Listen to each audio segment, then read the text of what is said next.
Based on Mougey's GM personality so far, would you anticipate draft day trades or a conservative approach? Well, as always, it depends on what the offers are. I think Reese is locked in at 2, personally. Uh, that's that. And then 16, I mean, they could trade it, but I think what they're going to do, if I had to guess, and we don't know, my current thinking is 16 is best wide receiver available. We don't want Kenyon Sadiq because he dropped 12.5% of the passes thrown to him last year. So that's not going to play in MetLife. So we'll let him go somewhere else and maybe he could fix that problem, but probably not in the bright lights of New York City. So so that means we're probably going to take a wide receiver at 16, and we'll just take the best wide receiver available. And in case you guys missed my buckets video, which many of you did, okay, you're too busy to watch a video. Here's a couple of buckets. So we'll probably just try to get one of these dudes in this bucket here. The best one available. Tyson has an injury history. We probably got to see about that. But we really want one of these dudes at 16 here. Lemon, Concepcion, Tyson Tate, Boston Cooper. Okay, so that's probably pick 16. One of those guys, whoever they have ranked the highest, and who's ever there, they take him.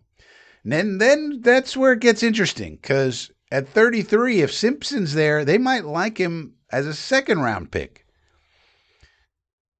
They clearly like him. It's just a matter of how much they like him.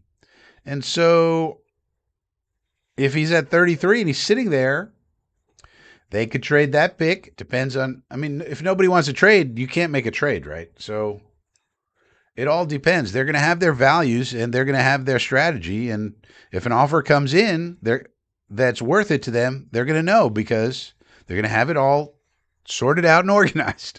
They're going to have their vertical board. They're going to have their horizontal board. They're going to have everything sorted out.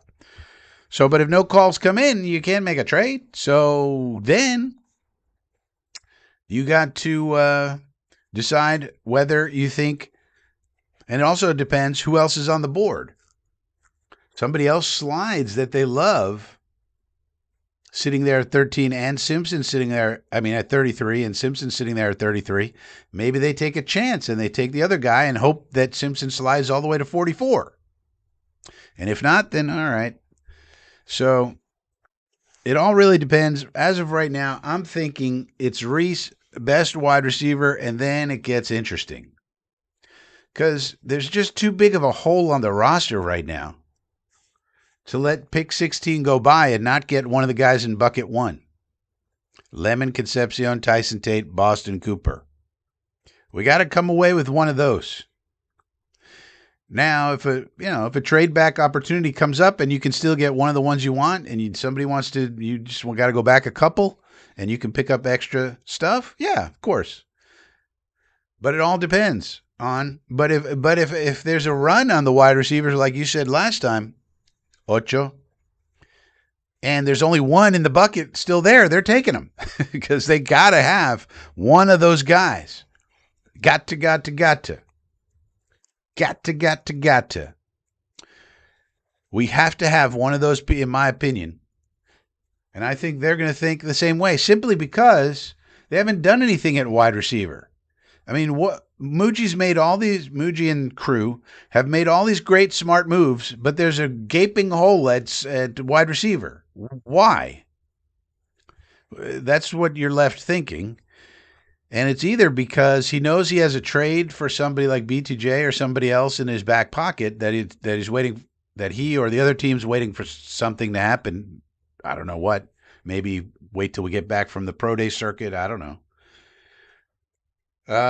So maybe that's going on. Maybe in a couple of weeks we find out we make a trade for BTJ, and now the hole at wide receiver is not so big, and now your strategy can change a bit. But as of right now, if this is the roster we have going into the draft, then you have to use, you don't have to, but I mean, it would seem very logical to me to get one of these players at 16. Lemon, Concepcion, Tyson Tate, Boston Cooper. So So then, if that's the case, because then you really have almost everything you need, and then you can kind of, then you know, you're really not pigeonholed anywhere. 33 depends who's there. Depends if there's a trade. Somebody wants to get hot and heavy for a trade for some guy they want at 33. Well, want to give us a third round pick? Hey. And a second round trade back? Hey. Want to give us a 2 and a 3 for 33 because you're hot for somebody? Well, as long as we got the wide receiver in round one, well, all right. So the answer always really is it depends. But as of right now, based on the roster construction they've done, and this is where I'm pretty good. I know what the roster is and what it needs.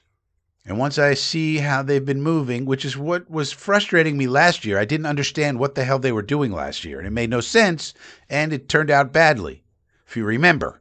And it pissed me off because there were so many other moves they could have made, which I explained ad nauseum, with the same amount of money, and they didn't do those things. They did other things and wound up very bad. But now, ever since the summertime ended and Mougey got his staff in place, everything else has been smart and very, very logical. So to have this big wide receiver hole on the roster doesn't make a lot of sense unless he knows he has a trade in his back pocket, or he just loves this wide receiver class, and maybe he thinks, man, 16 and 33 are going to be, wide receivers or something. He just loves these guys. So could be something like that. But so far, he's shown nothing but smart moves. Got a super chat here from Joe the Jet G. Thank you for the super chat, my man. If we like it or not, the Jets are going to take a quarterback on day 1 or day 2. Well, we don't know. I would say we don't know. I don't know. I mean, it could be that they want, for example, Joe, it could be that they want Simpson or Aller at 44. Maybe that's what their value on them is. We're not taking them until 44. Well, that would be a day 2 pick, so that would fit into your theory, right? But what happens if they're gone at 44? They gone. I don't think Mougey is going to reach because there's no real reason to reach. Geno is here. And I think Geno is going to be good, actually. Now, I could be wrong, but I think Geno's actually going to be good. And I actually think he's going to be so good that the Jets are going to extend his contract. And that way, you're not desperate either way. You don't have to reach. Let's say they had, they would like Simpson or Aller at 44, let's say. That's the plan.